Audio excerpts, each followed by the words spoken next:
Au Mali, l'armée malienne et ses partenaires russes de l'Africa Corps ont récemment et pour la première fois utilisé des bombes à sous-munitions. Une information de nos confrères de RFI. Des bombes qui, lorsqu'elles explosent dans les airs, libèrent quantité d'autres petites bombes qui deviennent un danger pour les populations civiles. Leur utilisation est interdite depuis 2010 et l'entrée en vigueur du traité d'Oslo ratifié par le Mali. Ces 5 derniers jours, l'armée malienne en aurait largué dans le nord du Mali à au moins 2 reprises.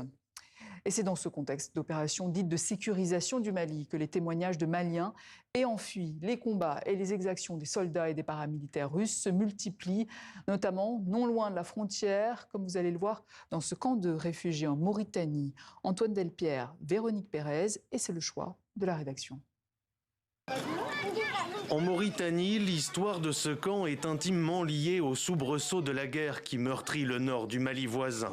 Depuis octobre dernier, ce sont près de 14 000 Maliens qui sont ainsi venus s'ajouter aux 120 000 réfugiés habitant le site, initialement prévu pour 70 000 personnes.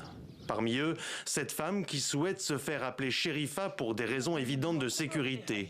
Elle raconte ce jour d'août 2025 où la route de son fils, parti vendre de la marchandise, a croisé celle de l'armée malienne et des paramilitaires russes du groupe Africa Corps. Ce jour-là, tout le monde s'est caché. Les gens s'étaient réfugiés dans les arbres pour regarder, pendant que les soldats et les mercenaires les chargeaient dans des véhicules pour les emmener, avant de les ligoter avec des cordes.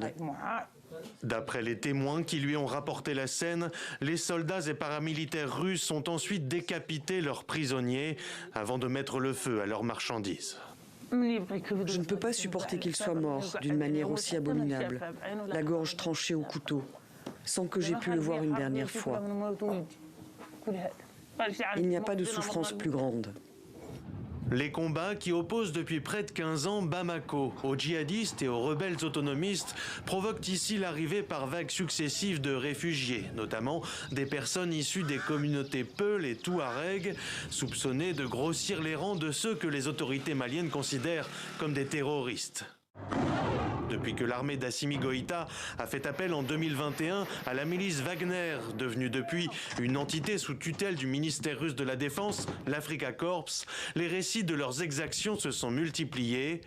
Nedoun, la cinquantaine, porte toujours sous le châle qui lui permet de conserver l'anonymat les séquelles des tortures qu'il dit avoir subies de leur part il y a 2 ans dans la région de Tombouctou. Les mercenaires russes, ils mouillent votre corps avant d'insérer des fils dans vos oreilles et d'envoyer une décharge électrique jusqu'à ce que vous perdiez connaissance. Une fois que vous reprenez vos esprits, ils vous disent de leur donner des informations et qu'ils vous relâcheront. Mais on ne peut pas donner des informations qu'on n'a pas. Des témoignages comme ceux-là, les soignants de Médecins sans frontières qui s'occupent des réfugiés blessés dans le camp de Mbera en recueillent par dizaines. On va aussi voir des violences qu'on dit de type sexuel, autant chez les femmes que chez les hommes. Et on nous a également signalé des témoignages de torture. On a en l'occurrence des personnes qui nous ont témoigné avoir été enterrées vivants.